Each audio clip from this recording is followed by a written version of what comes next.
এই মুহূর্তে ক্রিপ্টো মার্কেটের সবচেয়ে বড় জিনিসটা হলো অনিশ্চয়তা। মার্কেট একদম ডেড না, আবার কনফিডেন্টও না।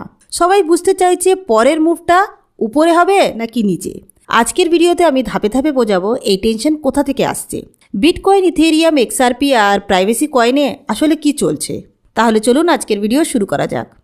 আজকে 8 UTCতে ক্রিপ্টো অপশন মার্কেটে প্রায় $2.2 বিলিয়ন ওয়ার্থ কন্ট্রাক্টস এক্সপায়ারি হতে যাচ্ছে। এটা কোনো স্মল এক্সপায়ারি নয়, কারণ এই কন্ট্রাক্ট এক্সপায়ার হচ্ছে ডেরিভেটিভে। আর এই ডেরিভেটিভ মানে পুরো ক্রিপ্টো অপশন মার্কেটের প্রায় 85% থেকে নিয়ে 90% এখানেই। তাই এখানে বড় মুভমেন্ট হলে স্পট মার্কেটে তার প্রভাব পড়তেই পারে। এই $2.2 বিলিয়ন এক্সপায়ারির মধ্যে বিটকয়েন একাই $1.84 বিলিয়ন। মানে আজকের লড়াইটা মূলত বিটকয়েনকেই ঘিরে। এখন এখানে একটা সহজ মেট্রিক আছে, পুট কল রেশিও। এই রেশিও এখন 1.05। সহজ ভাষায় বললে বুলিশ বেটের চেয়ে বিয়ারিশ বা প্রোটেকশনের বেট একটু বেশি। এটা দেখাচ্ছে যে মার্কেট পুরো কনফিডেন্ট না, বরং নিজেকে বাঁচানোর চেষ্টা করছে। কারণ বিটকয়েন সাম্প্রতিক সময়ে $95,000 লেভেল ধরে রাখতে পারেনি। এই লেভেলটা সাইকোলজিক্যাল ছিল। এখন আরেকটা গুরুত্বপূর্ণ জিনিস, ম্যাক্স পেন লেভেল $90,000। এই প্রাইজে গেলে সবচেয়ে বেশি অপশন ভ্যালু হারাবে, অর্থাৎ এই লেভেলটা অপশন সেলারদের জন্য সবচেয়ে কমফোর্টেবল। ডেরিভেটিভ এর ডেটা দেখলে আরও পরিষ্কার বোঝা যায়। $85,000 নিচে অনেক পুট অপশন আছে। মানে অনেকে ভয় পাচ্ছে এই লেভেল ভাঙলে আবার $90,000 উপরে অনেক কল অপশন আছে। মানে অনেকে আশা করছে এখান থেকে ব্রেকআউট হবে। এই দুই জায়গার মাঝেই বিটকয়েন এখন আটকে আছে। এটা নতুন কিছু না।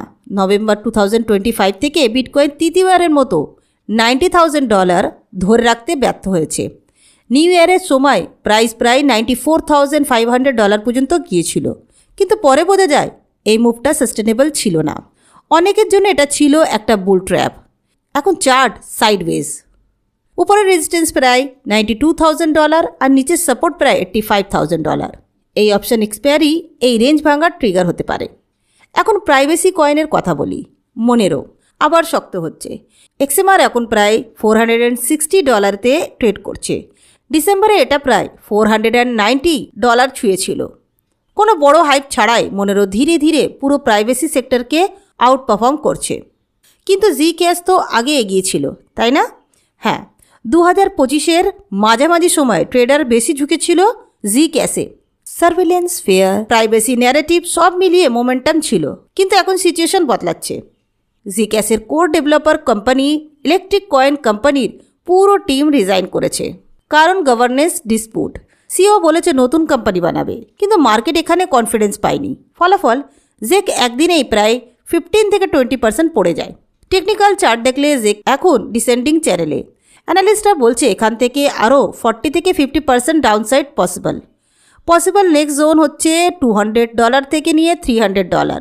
মানে রিস্ক এখনও শেষ হয়নি। এখন আসি এক্সআরপিতে। এক্সআরপি এখন প্রায় $2.06 থেকে নিয়ে $2.08 রেঞ্জে আছে। সম্প্রতি পুরো ক্রিপ্টো মার্কেটে প্রায় $479 মিলিয়ন লিকুইডেশন হয়েছে। এর বেশিরভাগই ছিল লং পজিশনস। মার্কেট ক্লিয়ারলি প্রেশারে। এখানে একটা পজিটিভ সিগন্যাল আছে। ক্রিপ্টো কোয়ান্টের ডেটা অনুযায়ী বাইন্যান্সের এক্সআরপি ওয়েল ফ্লো ধীরে ধীরে কমছে। আগে ওয়েলরা 70%-এর বেশি ফ্লো কন্ট্রোল করত, এখন সেটা নেমে এসেছে প্রায় 60%-এ। ওয়েল ফ্লো কমা মানে সেলিং প্রেশার ধীরে ধীরে কমতে পারে। এখন এক্সআরপি 50-ডে মুভিং অ্যাভারেজের উপরে আছে, অর্থাৎ $2.01 উপরে। আগে এই লেভেল রেজিস্ট্যান্স ছিল। এখন দেখার বিষয় এটা সাপোর্ট হয় কি না। হলে এক্সআরপি আবার উপর দিকে চেষ্টা করতে পারে। সবশেষে এলাম ইথেরিয়ামের কথায়। ভিটালিক বুটেরিন বলেছে ইথেরিয়াম হলো ব্লকচেনের লাইনেক্স, মানে ওপেন সোর্স, ফ্লেক্সিবল আর ডিসেন্ট্রালাইজেশনের উপর দাঁড়ানো। ইথেরিয়াম চায় ইন্টারনেটের বেস ফাইন্যান্সিয়াল লেয়ার হতে। ইথেরিয়াম ইকোসিস্টেমে এখন 127টি লেয়ার 2 নেটওয়ার্ক আছে।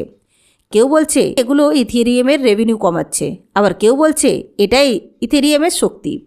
পলিগনের কো ফাউন্ডার বলেছে মডিউলার স্কেলিং ফিউচার প্রুফ, কিন্তু ইন্টারঅপারেবিলিটি না হলে ইকোসিস্টেম ফ্র্যাগমেন্ট হয়ে যেতে পারে। আজকের মার্কেট এক কথায় বললে বিটকয়েন চাপের মধ্যে, ইথেরিয়াম ভিশনে ফোকাস করছে, এক্সআরপি হোপ খুঁজছে, মনেরও স্টেবল দেখাচ্ছে, আর জি ক্যাশ আনসার্টেনিটিতে। শর্ট টার্ম ভলাটিলিটি আসতে পারে, কিন্তু লং টার্মে শান্ত মাথা আর ডিসিপ্লিনই সবচেয়ে বড় শক্তি। আপনার কি মনে হয় ক্রিপ্টো মার্কেট আগামী দিন কোন পথে হাঁটতে পারে? কমেন্টে আপনার ভিউ লিখুন। ভিডিওটা ইউজফুল লাগলে লাইক দিন। আর এমন কাম ডেটা ড্রাইভেন ক্রিপ্টো অ্যানালাইসিস পেতে আমাদের চ্যানেলটিকে সাবস্ক্রাইব করুন।